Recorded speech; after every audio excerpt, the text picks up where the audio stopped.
আসসালামু আলাইকুম। কালকে ঈদ এবং আজকে রাত্রে চাঁদ রাত।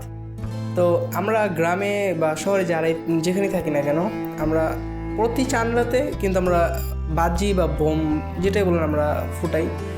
তো এখন হয়েছেটা কি, চাঁদ রাতের 2-3 দিন আগে আমরা বোমগুলো ফুটাই। তো ওই ক্ষেত্রে আমাদের খুব একটা আনন্দ লাগে বা একটা মজার একটা বিষয়। কিন্তু এবার একটা বিষয় হয়েছে কি আমার সাথে, একটু কষ্টদায়ক বিষয়। আমি কালকে আজকে চাঁদ রাত, কালকে বোম ফুটাইলাম, কোনো মজা পাইলাম না, কী জন্য পাইলাম না তা জানি না। কিন্তু আমার একটা প্ল্যান ফেল হয়েছে। প্ল্যানটা হচ্ছে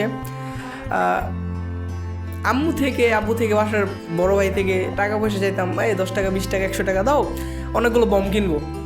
কিন্তু হয়তো 400-500 টাকা, মন মতো বোম কিনতে পারতাম না। তো তখন চিন্তা করতাম কি, বড় হইলে বোম ইচ্ছা রকম কিনতে ইচ্ছা রকম ফুটামো, এরকম একটা বিষয়। কিন্তু সমস্যাটা যেখানে হয়েছে, এবার যে বোমগুলো আমি কিনছি আমার নিজের টাকা দিয়ে কিনছি এবং ফুটাইছি, কিন্তু সে আনন্দটা আর পাইলাম না। তো এখন এখান থেকে অনেক একটু কষ্ট লাগতেছে। এখন বোম আছে, টাকা আছে, সব আছে, কিন্তু আনন্দটা নাই।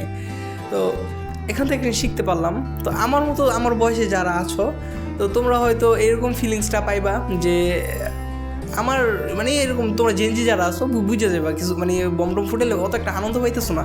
যদি না পাও বা ওরকম ফিলিংসটা না হয়, তো অবশ্যই কমেন্টে জানাবা। আর একটা ছোট্ট একটা পরামর্শ, যদি কেউ ট্যুরের প্ল্যান করে থাকো, আমি ঘুরতে যাব, তখন টাকা নাই, বড় হইলে বা চাকরি বাকরি করলে ওই টাকাতে ঘুরতে যাব, ওই আশা হয় মাথা থেকে বাদ দাও। এবার ঈদে যা সালামি পাইবা, এই সালামি এবং ঘরে থেকে কিছু টাকা মিল করে ঘুরতে যাবা গা, যেখানে ইচ্ছে ঘুরতে যাবা গা।